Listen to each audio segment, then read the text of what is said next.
নমস্কার বন্ধুরা, আমি শিপক দাস। আপনারা দেখছেন সঙ্গে শিপক। বন্ধুরা, কালীগঞ্জ বিধানসভার উপনির্বাচনে কি কংগ্রেসের সাথে জোট হবে? এই নিয়ে কিন্তু সিপিআইএম এর রাজ্য সম্পাদক মোহাম্মদ সেলিম তিনি কিন্তু স্পষ্ট ইঙ্গিত দিয়ে দিলেন। এই প্রথম কিন্তু তিনি উপনির্বাচনে কংগ্রেসের সাথে জোট নিয়ে মুখ খুললেন। যদিও কংগ্রেসের যিনি রাজ্য সভাপতি রয়েছেন সেই শুভময় মৈত্র কিন্তু এখনো এই বিষয়টি ধোঁয়াশায় রেখেছে। বন্ধুরা, আপনাদের জেনে রাখা দরকার 2016 এবং 2021 সালের বিধানসভা নির্বাচনে বাম কংগ্রেসের জোট প্রার্থী হিসাবে কালীগঞ্জে লড়েছিল কংগ্রেস। 2016 সালে কংগ্রেসের হাসানুজ্জামান শেখ ভোটে জিতে বিধায়ক হয়েছিলেন। পরবর্তীতে তিনি কিন্তু তৃণমূল কংগ্রেসে যোগদান করেন। কিন্তু নদিয়ার কালীগঞ্জ বিধানসভা উপনির্বাচনে প্রার্থীর নাম তৃণমূল কংগ্রেস ঘোষণা করলো প্রয়াত বিধায়কের মেয়েকে। কিন্তু এখনো পর্যন্ত যে বিষয়টি নিয়ে ধোঁয়াশা কাটছে না তা হলো সিপিআইএম এবং কংগ্রেস জোট করে কি এই বিধানসভা নির্বাচনে লড়বেন। এই বিষয় নিয়ে কিন্তু সিপিআইএম এর রাজ্য সম্পাদক মোহাম্মদ সেলিম তিনি কিন্তু ইতিমধ্যেই স্পষ্ট করে দিয়েছেন। কি বলেছেন? যে সিপিআইএম আর কংগ্রেসের যে জোট, এই জোট নিয়ে কিন্তু আগামী দিনে কি হবে তা কিন্তু আলোচনা ইতিমধ্যেই চলছে। সিপিআইএম এর কিন্তু কমিটির যে রাজ্য কমিটির যে সিদ্ধান্ত, সেই সিদ্ধান্ত অনুযায়ী কিন্তু সিপিআইএম এই কেন্দ্রে কংগ্রেসের সহযোগিতা নিয়ে প্রার্থী দিতে প্রস্তুত। কিন্তু যদিও সিপিআইএম এর যে অন্দরে অর্থাৎ বামফ্রন্ট, সেই বামফ্রন্টের মধ্যে কিন্তু দু একটি শরিক দল আরএসপি, ফরওয়ার্ড ব্লক, সিপিআই এরা কিন্তু এই বিষয় নিয়ে একটু মতবিরোধ তৈরি হয়েছে। কেন? এরা চাইছে না যে সিপিআইএম ওই জায়গায় প্রার্থী দেখ। কিন্তু লোকসভা নির্বাচনের নিরিখে যদি আমরা দেখি কৃষ্ণনগর লোকসভা কেন্দ্রের অন্তর্গত এই কালীগঞ্জ বিধানসভা, এখানে কিন্তু সিপিআইএম একটি ভালো সংখ্যক ভোট পেয়েছিল, প্রায় 36,000 ভোট। ভাবুন, পার্সেন্টেজ কিন্তু অনেকটাই পেয়েছিলেন। কিন্তু এই ক্ষেত্রে কিন্তু সিপিআইএম এখন মনে করছে যে জোটের বিষয়ে আগামী দিনে কংগ্রেস যদি তাদেরকে সমর্থন করে, অর্থাৎ কংগ্রেসের সাথে তারা আলোচনা করেই এই কালীগঞ্জ বিধানসভা উপনির্বাচনে প্রার্থী দেওয়ার জন্য প্রস্তুত।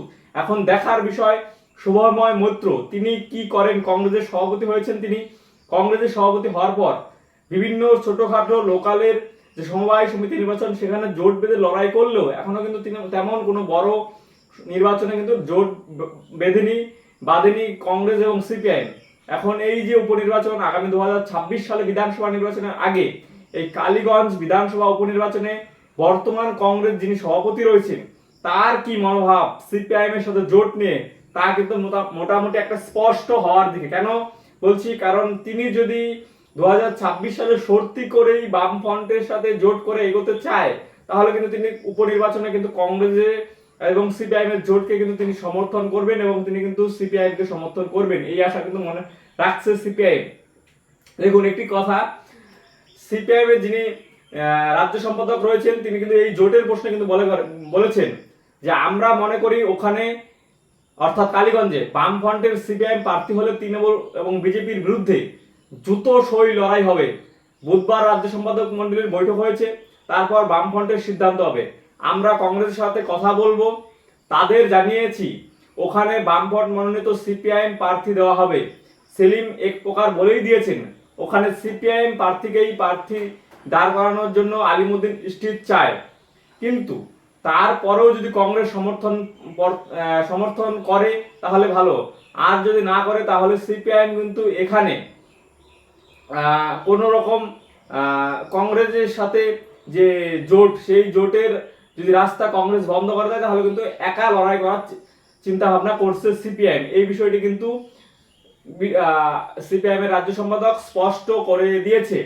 বন্ধুরা, বর্তমানে কিন্তু মুর্শিদাবাদের বেলডাঙ্গা তৃণমূল বিধায়ক তিনি কিন্তু এই হাসানুজ্জামান কিন্তু 2016 সালে জেতার পর তৃণমূল কংগ্রেসে যোগ দিয়েছিলেন কংগ্রেস থেকে। এখন কিন্তু তিনি বর্তমানে বেলডাঙ্গার বিধায়ক। বন্ধুরা, সিপিআইএম কিন্তু লোকসভা নির্বাচনের পর যদি দেখি নৈহাটি, তালডাংরা, মেদিনীপুর এবং কালচিনি বিধানসভা উপনির্বাচনে পৃথকভাবে লড়েছিল বাম কংগ্রেস উপনির্বাচনে। কিন্তু এখন এই নির্বাচন যেহেতু 2026 বিধানসভা নির্বাচন এগিয়ে আসছে, সেখানে কিন্তু চিন্তা ভাবনা করা হচ্ছে যে আগামী দিনে এই কালীগঞ্জ বিধানসভা উপনির্বাচনে যদি বাম কংগ্রেস জোট বেঁধে লড়াই করে তাহলে কিন্তু তৃণমূলের বিরুদ্ধে একটি ভালো লড়াই দিতে পারবে। কারণ এখানে বিজেপি জেতার সম্ভাবনা কোনোদিনও নেই, কোনোদিনও হবে না। কারণ এখানে 59% সংখ্যালঘু ভোট, যেখানে কিন্তু মনে করা হচ্ছে হয় বাম কংগ্রেস প্রার্থী জিতবে, না হলে তৃণমূল কংগ্রেস জিতবে, বিজেপি এখানে খাতা খুলতে পারবে না এই কেন্দ্রে। তাই এই কেন্দ্রে মানুষ কিন্তু তৃণমূলকে হারানোর জন্য, বিজেপির যারা রয়েছে তারাও কিন্তু এই কেন্দ্রে আগামী দিনে বাম কংগ্রেস জোটকে জিতাতে পারে, এই কিন্তু আশা রেখে কিন্তু জোট করার সম্ভাবনা জিয়ে রেখেছে বাম কংগ্রেসের মধ্যে দুই নেতৃত্বই। কিন্তু এখন বিষয় হলো সিপিআইএম এর রাজ্য সম্পাদক এই নিয়ে স্পষ্ট মতামত দিয়েছেন। এখন কংগ্রেসের যিনি রাজ্য সভাপতি রয়েছেন শুভময় মিত্র, তিনি কি করেন এটাই কিন্তু দেখার। বন্ধুরা, আপনারা কি মনে করেন যে কালীগঞ্জ বিধানসভা উপনির্বাচনে কি বাম কংগ্রেস জোট হওয়া দরকার 2026 বিধানসভা নির্বাচনকে সামনে রেখে, নাকি এই কেন্দ্রে সিপিআইএম এর একা লড়াই করা দরকার? এই বিষয়টি আপনারা কিন্তু স্পষ্ট করে কমেন্টের মধ্যে দিয়ে জানিয়ে দেবেন।